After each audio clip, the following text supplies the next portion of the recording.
Nosso tempo está super corrido, eu quero inserir o tema do PL das fake news agora, porque ele pode ser votado ainda hoje. Antes disso, o presidente da Câmara dos Deputados, Arthur Lira, vai promover uma reunião com líderes partidários na hora do almoço, para avaliar se vai ou não vai manter essa votação.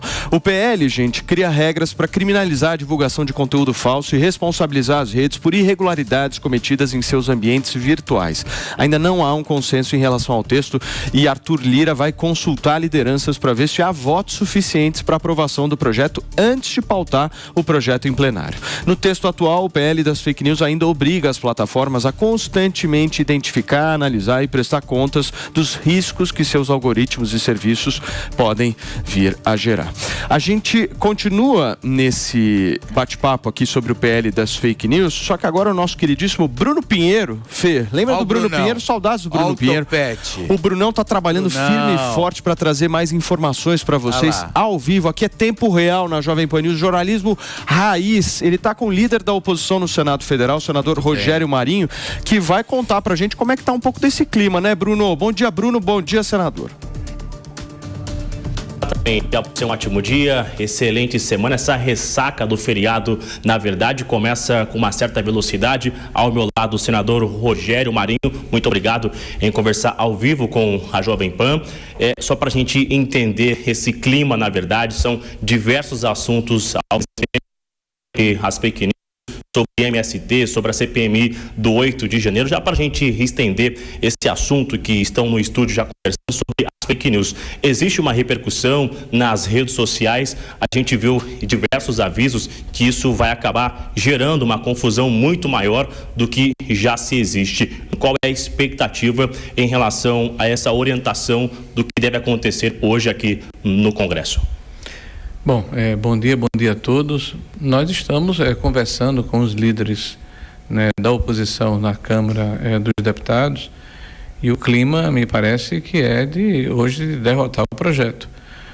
Após a reunião que ocorrerá com os líderes hoje, vamos saber se o presidente da Câmara vai manter essa votação, né? A grande preocupação, acho que da sociedade como um todo e de nós da oposição, é de que o governo não utilize esse instrumento para impedir a liberdade de expressão. É claro que todos entendemos que o advento das redes sociais, a novidade das redes sociais, a informação pela rede social, é necessário alguma forma, né, de regulação, mas não uma regulação chapa branca, né, que dê o controle, que dê a condição ao governo de ocasião. Infelizmente a nossa conexão não está muito legal, mas eu vou pedir para a nossa técnica se concentrar nisso, porque a entrevista é muito importante com o Rogério Marinho para a gente entender o clima no Senado, né, Felipe Campos? Não, e outra coisa, eu acho que hoje a gente tem que ficar de olho bem atento, porque se for realmente hoje a votação, eu como jornalista, eu sou super contra, né, ao PL, porque obviamente, como o próprio Cláudio Dantas, nosso colega de Brasília, disse aqui a semana passada, a gente sabe o transtorno que causou na vida dele ali, quando ele juntou provas, enfim, diante de uma matéria que ele teve ali, depois foi processado, enfim, e está trazendo um monte de transtorno para ele. Então a gente sabe que hoje em dia, principalmente com esse monitoramento e essa patrulha que existe na internet, e que eles, na verdade, é que geram fake news, porque eles pegam algum trecho daquilo que você disse, enfim, e o barulho que eles ocasionam é muito maior, a gente sabe que realmente a gente tem que tomar muito cuidado com o que diz, principalmente no artigo 51, como você mesmo trouxe ontem. Salles, eu vou te passar a palavra, Antônia, mas antes, só para aproveitar rapidamente o Salles aqui, a minha principal discordância desse projeto é uma só. Esse projeto das fake news quer debater conteúdo e não procedimento. Esse é o ponto central. E no momento em que a gente debate conteúdo, vai ter promoção de censura. Como é que você vê isso? Exatamente. São duas vertentes. Você tem um problema de forma e você tem um problema de conteúdo. Discutir conteúdo não cabe ao governo. Neste governo, no passado ou em qualquer governo. Não é papel de você não deve outorgar a um burocrata estatal, seja ele quem for, da agência regulatória que for, você não tem que outorgar a ele o papel de fazer uma censura prévia sobre conteúdo. O Brasil tem na legislação a previsão de que aqueles que abusam do conteúdo, que cometem crime de difamação, calúnia, injúria, seja lá o que for, você recorre ao judiciário, a posteriori, e aí, eventualmente, o judiciário condena, inclusive em pagamento de multa, etc. Não deve ser outorgado a ninguém. Nesse aspecto, absolutamente correto. Com relação à forma, procedimento, como você falou, ok, é possível você ter umas exigências para que os internautas, aquele que tem perfil, tenha que ter apresentado o nome, RG, CPF, antes de abrir um perfil novo. Até nem acho absurdo. Mas tem multas absurdas, tem uma série de mecanismos lá dentro desse projeto que são inaceitáveis. E aí você começa a ver as manobras que foram feitas. Então, por exemplo, o deputado Orlando Silva, na semana passada, que é o relator do PL das fake news, ou PL da censura, lá na Câmara. O que ele fez? Ele falou, não, se o problema é o Ministério da Verdade, vou retirar. Aí ele retira do texto, da proposta, mas ele faz uma coisa ainda pior, que é outorgar, é delegar para o governo, através de decreto. Quer dizer, uma coisa já era ruim, que é você ter esse órgão de controle. Você fala do conselhão lá, o Conselhão da Verdade. O órgão da Verdade, lá o Ministério da Verdade, o Conselho da Verdade, ele tinha previsão no projeto de lei, portanto seria lei. Aí o que ele faz? Para parecer que ele acolheu as críticas, ele passa essa competência que seria prevista em lei, ele passa para decreto. Ou seja, é pior ainda. O governo ele fala assim, não, então não é mais a lei vai simplesmente dizer que o governo pode regulamentar. Aí o governo vai e regulamenta do jeito que ele quiser. Pior ainda, pior do que está na lei. Então ficou ainda pior. Mas há um aspecto que pouca gente está falando, que é o seguinte: este projeto da censura, o PL da censura, ele começou a tramitar no Senado. É a casa originária. Aí ele veio para a Câmara. E a Câmara vai rejeitá-lo, emendar, aprovar, enfim, nós vamos ver. Só que acontece, ainda que a gente fizesse todas as mudanças positivas que você pode imaginar. Tira as coisas ruins, derruba o Ministério da Verdade, faz não sei mais o quê, tira as multas, dá uma ajustada. Vamos dizer que fique tudo bem. Não vai acontecer, mas vamos dizer que ficasse tudo bem.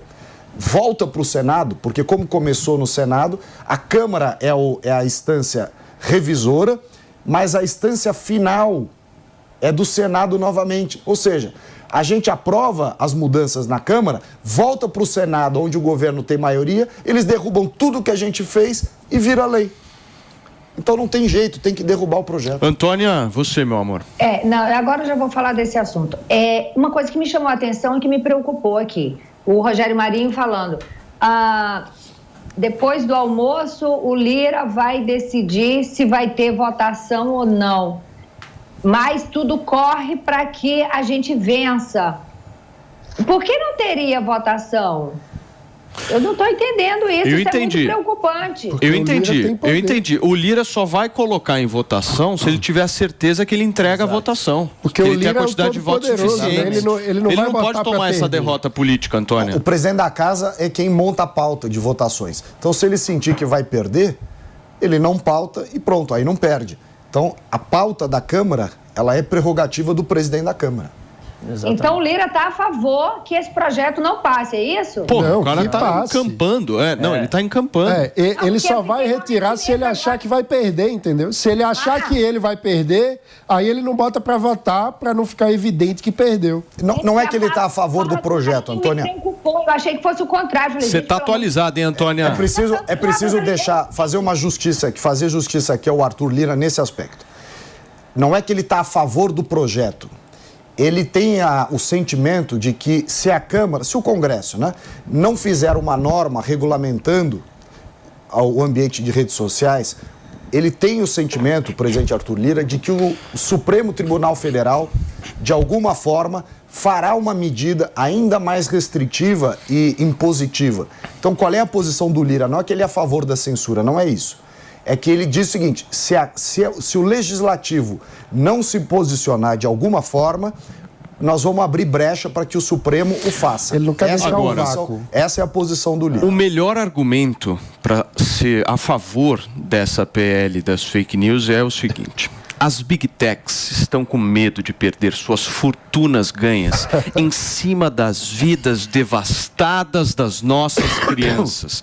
E estão usando de tudo para tentar barrar o PL 2630. Eu, em nome das crianças, deputado Ricardo Salles, voto sim. Ô, Antônia, deixa eu falar uma coisa pra você. Uma coisa fundamental que ninguém tá falando. Você não vê esses defensores dos sindicatos, essa turma toda aí que sobe no 1º de maio no caminhão e tal. Ninguém tá dizendo, de propósito, que milhares, para não dizer milhões de brasileiros, pequenos negociantes, prestadores de serviço, pessoas que vivem e conseguiram transformar o seu negócio na internet. Até o nosso Hervik aqui, a turma que vende negócio para crescer o cabelo, o outro que vende o negócio para levantar os troços. É tudo internet. Tudo levanta, querido. querido. Brasileiro que não tem nada a ver com política, não tem nada a ver com fake news, que vai ser prejudicado, milhares de empregos vão ser perdidos, milhares de famílias vão ficar sem renda, porque o instrumento que lhe é oferecido hoje, chamado internet, vai estar totalmente controlado e ninguém, nem agora. Não, vocês imaginam a balbúrdia que já é sem essa lei, né? A forma como já é disseminada e criminalizam pessoas, inclusive, às vezes, de uma forma completamente inocente. Agora, você imagina com isso institucionalizado ontem, e com lei. Gente, desculpa.